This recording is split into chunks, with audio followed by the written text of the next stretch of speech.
Magandang umaga mula sa Pag-asa Weather Forecasting Center. Ito ng ating update sa magiging tayo ng panahon sa susunod na 24 oras. Kaninang alas 3 ng umaga, huling namataan itong si Severe Tropical Storm Tapa na dating si Bagyong Lani sa layong 910 kilometers kanluran ng extreme northern Luzon. So may tagla itong lakas ng hangin na malapit sa gitna na umaabot ng 95 kilometers per hour, pagbugso na umaabot ng 115 kilometers per hour. Yung movement nito ay north-northwestward sa bilis sa 15 kilometers per hour. Yung bagyong ito ay malayo na sa ating kalupaan at wala ng direktang epekto sa panahon sa ating bansa. Patuloy naman yung pag-iral ng easterlies o yung mainit na hangin galing sa Karagatang Pasipiko dito sa areas ng Southern Luzon, Visayas at sa Mindanao. Posible itong magdulot ng mataas na tsansa ng mga kaulapan at pag-ulan ngayong araw dito sa silangang bahagi ng Visayas at sa Mindanao. Samantala, sa Metro Manila at talalabing bahagi ng ating bansa, magpapatuloy itong generally maaliwalas sa panahon, maliban na lamang sa mga pulupulong pag-ulan na may pagkulog at pagkilat na dulot ng localized thunderstorms. At para naman sa magiging lagay ng ating panahon ngayong araw dito sa Luzon, so for Metro Manila and the rest of Luzon, asahan natin itong generally fair weather ngayong araw, bahagyang maulap hanggang sa maulap na papawirin.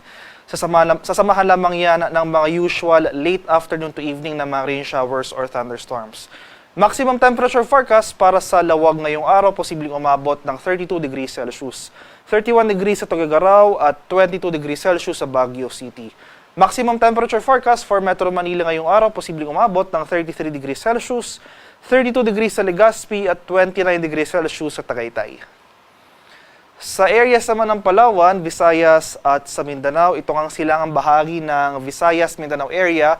Dahil sa easterlies, particular na sa mga lalawigan ng Caraga at Eastern Visayas, asahan natin ang makulimlim na panahon ngayong araw at mga kalat-kalat na pag-ulan, pagkulog at pagkilat. So mataas sa tsansa ng pag-ulan ang ating inaasahan over these areas, kaya maghanda po tayo sa mga posibleng banta ng pagbaha or landslides, lalong-lalo na kung tuloy-tuloy ang pag-ulan na ating mararanasan. Samantala sa Palawan at talalabing bahagi ng Visayas, so Western Visayas, Negros Island Region at Central Visayas, pati na rin dito sa rest of Mindanao, sa Northern Mindanao, Zamboanga Peninsula, Barm, Socsargen at Davao Region, ay maliwalas sa panahon rin na ating inaasahan. Posible may mga nararanasan tayong early morning thunderstorms ngayong madaling araw, especially nga dito sa bahagi ng Davao Region. Pero hindi naman natin inaasahan na magtatagal yung mga pag-ulan na ito for the remainder of the day. So buong Visayas at buong Mindanao, hindi magtatagal yung mga pag-ulan na ito, pero late afternoon to evening, posible muli na mabuo yung mga kaulapan o yung mga thunderstorm clouds at posible magdulot ng mga biglaan at panandali ang pag-ulan. So maximum temperature forecast para sa Kalayaan Islands ngayong araw, posibleng umabot ng 32 degrees Celsius, 32 degrees rin sa Puerto Princesa, 33 degrees sa Iloilo, 32 degrees Celsius sa Cebu at 30 degrees Celsius sa area ng Tacloban. Maximum temperature forecast para sa Cagayan de Oro ngayong araw, posibleng umabot ng 30 degrees, 33 degrees sa Davao at 33 degrees sa area ng Zamboanga. Sa kalagayan naman ating karagatan, walang gale warning na nakataas at banayad hanggang sa katamtamang pag-alon ang mararanasan sa malaking bahagi ng ating bansa. Para naman sa ating weather outlook sa mga susunod na araw, so Tuesday to Friday, wala tayong inaasahan ng mga magtatagal na pag-ulan dito sa ating bansa. So yung prevailing weather system natin ay yung easterlies o yung mainit na hangin galing sa Karagatang Pasipiko. So asahan natin yung bahagyang pagtaas ng ating maximum temperature, especially sa dakong tanghali hanggang sa hapon. So generally fair weather throughout the country.